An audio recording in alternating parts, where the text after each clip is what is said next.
Hello and welcome back to Girl Ascending. So I've not done a video in absolutely ages, just life things taking over as life does, but I really want to get back into posting more and connecting more and just combining tarot and astrology and just general chit chats and stuff as well. It's a bit echoey in here, I do apologise, and I've just been for a walk, so a bit sweaty, but other than that, fine. So I wanted to jump on quickly to talk about two things. So obviously we have the full moon in Virgo coming up on the 24th of February, and we're also in a transit period at the moment with Aquarius in Mars until the 22nd of March. And we also have all planets currently stationed direct. So what we're sort of experiencing at the moment, especially with this full moon in Virgo, is this is going to be the last full moon of the year. So if we think of it as the astrological year, so from Aries to Aries season again, Pisces ending, Aries beginning.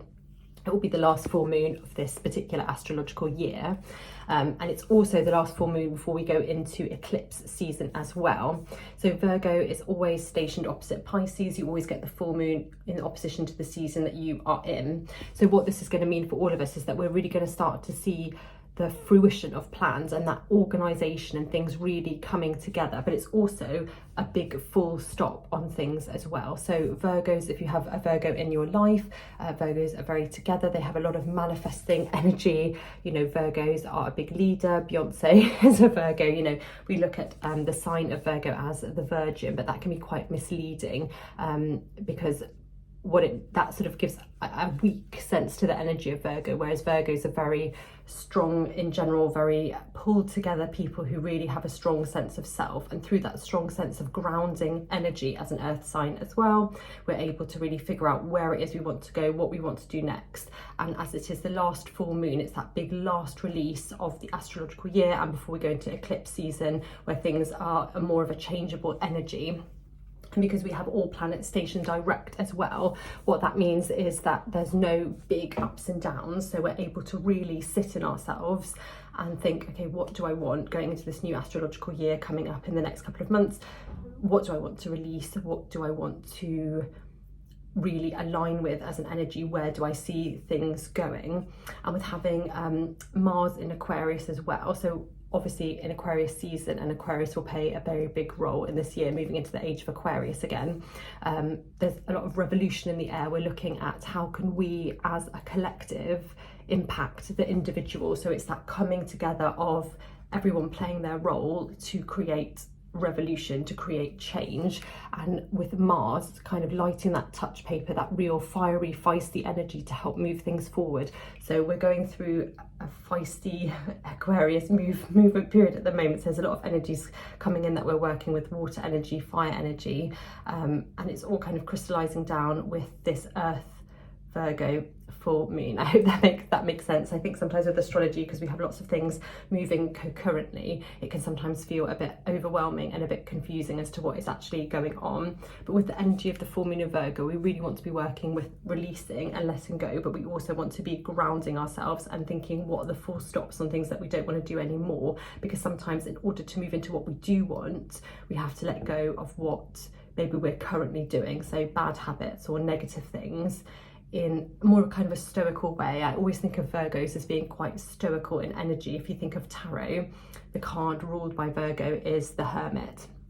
So the Hermit is obviously a learned man, that's or woman or person, whoever.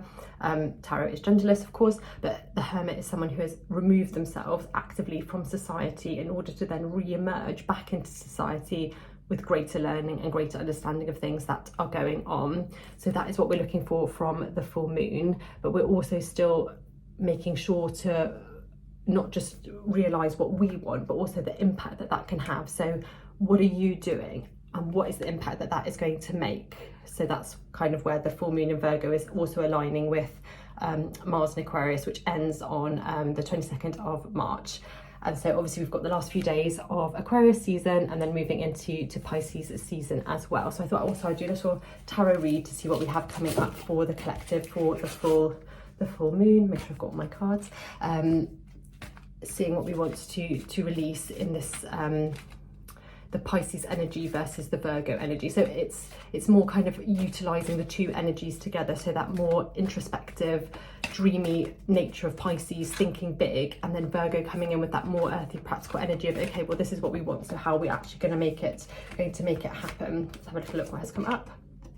10 of Wands, and then we have here the Chariot. Okay, so this is obviously showing that we've been carrying a lot of burdens.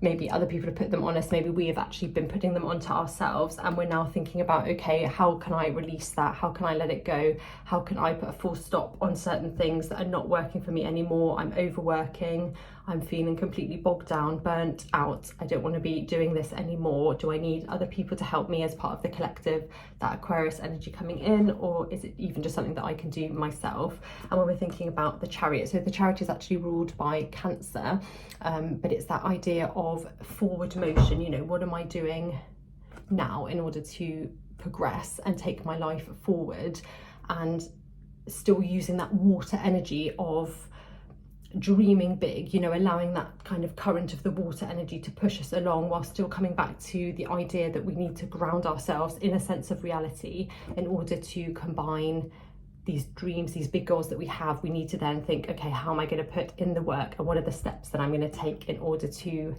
move that forward. So I hope that all makes sense, but it's lovely to just come on and chat and reconnect, and I'm going to try and post a lot more, figure out a bit more what I want to do with the channel in terms of the best way to connect with everyone, and also to make the biggest impact, really, because I feel we're in a time now where there's such a glut of content that I only want to do things that feel aligned with myself, but also I feel that it's actually connecting with people and, you know, doing something important in that Aquarius way, you know, connecting in a way that is actually helpful to people, not just me wittering on. But anyway, I hope you have a beautiful full moon and really think about those big dreamy goals, and then crystallizing them down. How are we going to bring them into reality? But I wish you a very blessed full moon, and I'll catch up with you soon.